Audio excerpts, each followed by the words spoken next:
everyone, this is Lou Powell with PK, and today I am joined by James Kim and Emily Eddy from our incredible Experience Engineering Group. Morning, great to be here. Thanks, Lou. Good morning, Lou. Good morning. So guys, today we are wanting to talk about the current retail conditions. So when we look back over the last several years and you see the incredible transition of consumers moving to e-commerce and the disruption that that's creating in how companies are doing traditional retail and catalog sales and trying to create cohesion. And now in today's marketplace, we're seeing some really challenging things going on with COVID and how that's creating some really unprecedented behaviors in the marketplace. And it's creating a lot of disruption, and we're seeing some people emerging as innovators and succeeding, and we see other people really struggling with this. So in our conversation today, I'd really like to uncover what you guys are seeing and what we're seeing as success.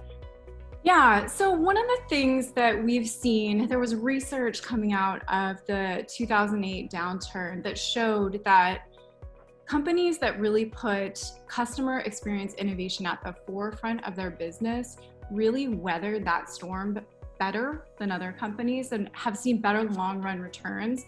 And I think this scenario really should be no different. And in fact, I think even more so, because there was like a necessity here for many retailers to essentially flip their operating models upside down in order to effectively stay in business and meet consumers where they are. And I think, digital and omni-channel retailers were probably better positioned, but there's like an important cultural element that we're noticing and that we've been talking about. And that was just this willingness to be scrappy and to roll up your sleeves and really not be afraid to try out something new, test and learn, and have kind of an agile mindset. And I think that's helping some organizations stand apart. So what trends and patterns are you seeing emerge due to COVID that you think are being accelerated? I think like so many that sort of got started were rapidly accelerated. One is just this extreme focus on customer centricity, having a deep empathy, understanding that everything about your customer's world essentially changed overnight, and making the decision and sort of being bold enough to say, we're going to meet them where they are now. Also, I would say these like seamless, we call them phygital experiences, but these experiences that sort of bridge physical and digital.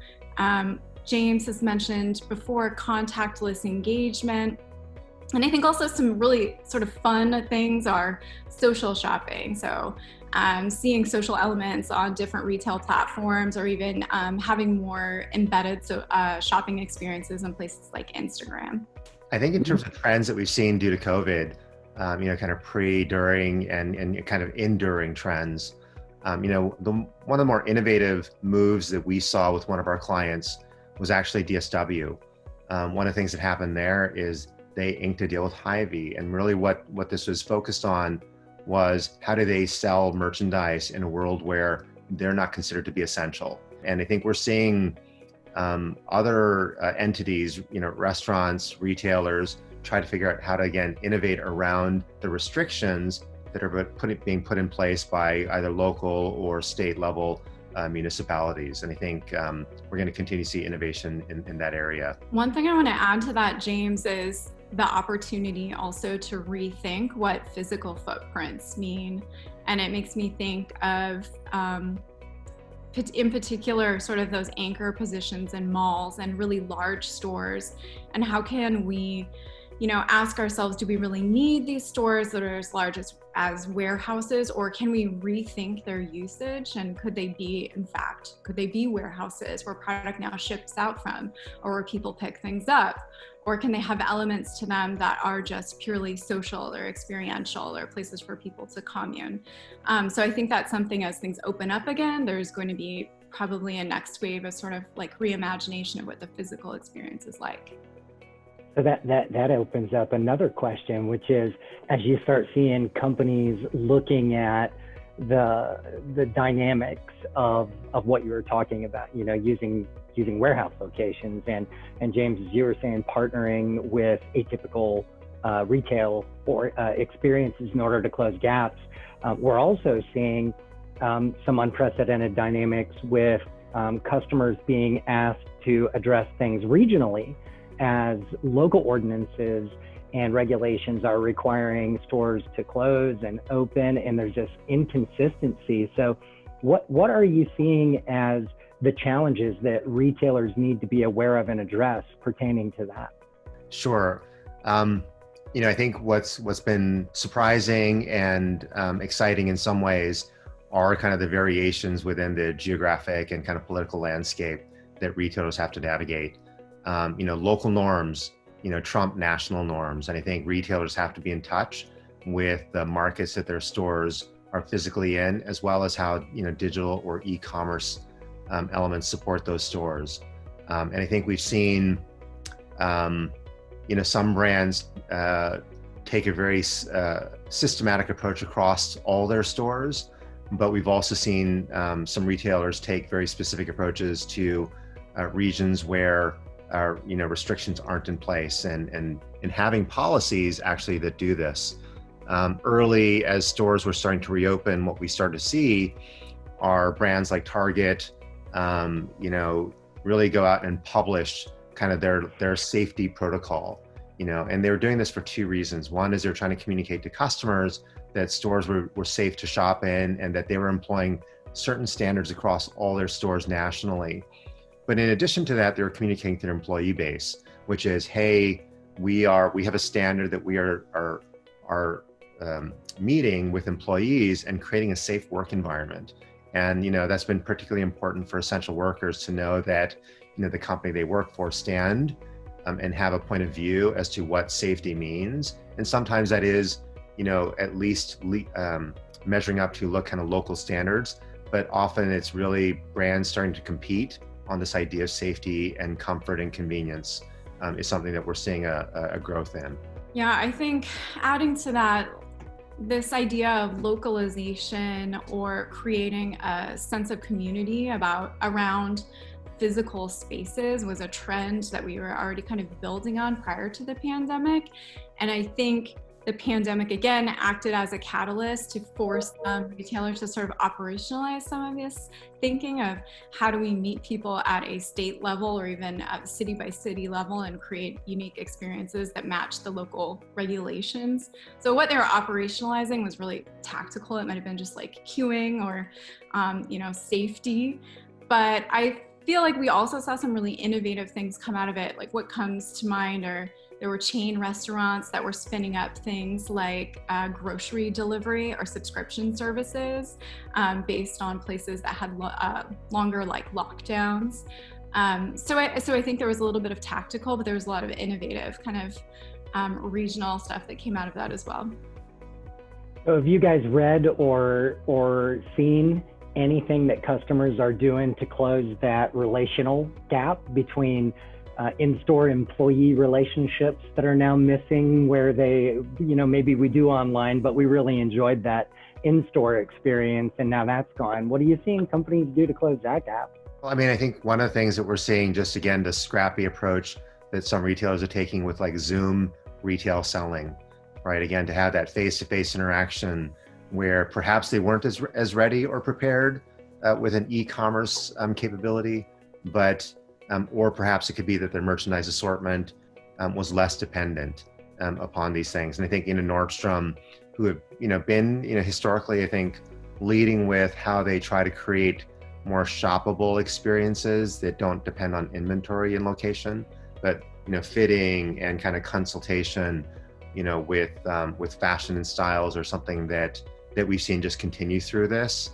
I think it's yet to be seen how important that will be for customers and for brands like Nordstrom, but it is a part of their brand, and we would certainly expect to see brands like Nordstrom continue to double down on what it means to create relationships and to add value to the consumer experience. Yeah, I think doubling down on this sort of digital concierge or digital sales associate I had a personal experience where I was buying furniture. A lot of us started spending more time in our houses, right? And decided to do things like paint or redecorate a room. And I redecorated my living room, but did it purely digitally for the first time, just communicating with a digital sort of designer, like a stylist on a furniture website. And it was incredible. And I think now I'm kind of thinking, maybe I want to always do it that way. It was incredibly convenient and it was on my time. And I think we'll find some of these services come out of necessity, but people are building new preferences around them and finding that they like engaging in this way. And so we're going to see this stick around even when we can start moving around again. James, where is retail headed from here, and what is going to stick, and what do you think might not stick? That's a great question. I think one of the things that we see happening quite a lot, and if I were to kind of gaze a little bit into my crystal ball, I would say, again, we'll be doubling down on digital engagement, right? The pandemic and what we see currently happening is going to be a seesaw for the foreseeable future. We're going to see highs and lows. We're going to see, a shelter in place versus, get out there and, try to resume life as normal. This is going to be pervasive across the US, and retailers have to prepare for both scenarios and both situations, which really for us means how do retailers kind of continue to innovate how they meet the consumer where they are, whether that's in a park or whether that's in their store or whether or not that's through delivery at their home. There are going to be lots of different ways for retailers to kind of innovate the experience. And really the important thing will be to look at consumers and understand what they want from you as a retailer. Emily, you talked a little bit about innovation in this innovation culture, and we see companies that have innovation culture, but it seems like the pandemic is requiring a new kind of innovation culture. Could you speak to that? So I think the nuance there is that there are businesses who may not have had an innovation group, but what they saw was the writing on the wall, and they saw the necessity to innovate, and they were able to sort of roll up their sleeves and say, look, it's now or never. And so I think for many of them, this was an impetus for beginning to innovate. Not all of them were innovative to begin with. And I think a great example of that has been James has mentioned, some small and local businesses have been amazing examples of sort of quick innovation in a time like this. One of my favorite examples is one of our best fine dining restaurants in Seattle. It's like a beautiful sit-down restaurant, literally overnight stripped down and became a family meal delivery restaurant. They don't have a huge innovation and planning department. They're just a handful of people who said, look, we've got to meet customers where they are in order to help them and in order for our business to survive. Innovation today is not about having an innovation group or an innovation department. And I hate to reference the old adage, but necessity is the mother of invention. And all businesses, retailers in particular, are under this real pressure to survive, and necessity is breeding different kinds of innovation today. And what we're seeing a lot of is a lot of experimentation. We're seeing a lot of decisioning that is driven through different kinds of, I would say, leadership, which are, perhaps hypotheses driven, test and learn, things that we normally have seen a lot of in software development or in product development, which are test, learn, try, rinse, wash, repeat. And I think that's going to be the way forward for the next 3 to 6 months, knowing that these things are happening. That said, companies need to think about what's beyond the horizon, and really what's beyond the horizon is going to be, what do people want a year from now? What will people want a year and a half from now, given that we've all learned how to kind of cope differently and think differently? We were talking with a client yesterday where a key question that came up is, will people move because they can work remotely? And if people move because they can work remotely, how will that affect their business? And I think these are some of the larger questions that strategically thinking, clients should be thinking about. But tactically, it's going to be, pushing operational decisions down to, stores, to allow kind of innovation to happen there. I think the points you guys are making are incredibly relevant in that this acceleration, this forcing companies to start looking at innovation and saying, for such a time as this, we have to do this. But the reality is that it's creating the muscles that they're going to need to survive in the next 5 or 10 years in today's modern e-com culture. Yeah, so really cool. James, Emily, thank you so much for sharing your awesome information and insights. And thank you everybody for tuning in.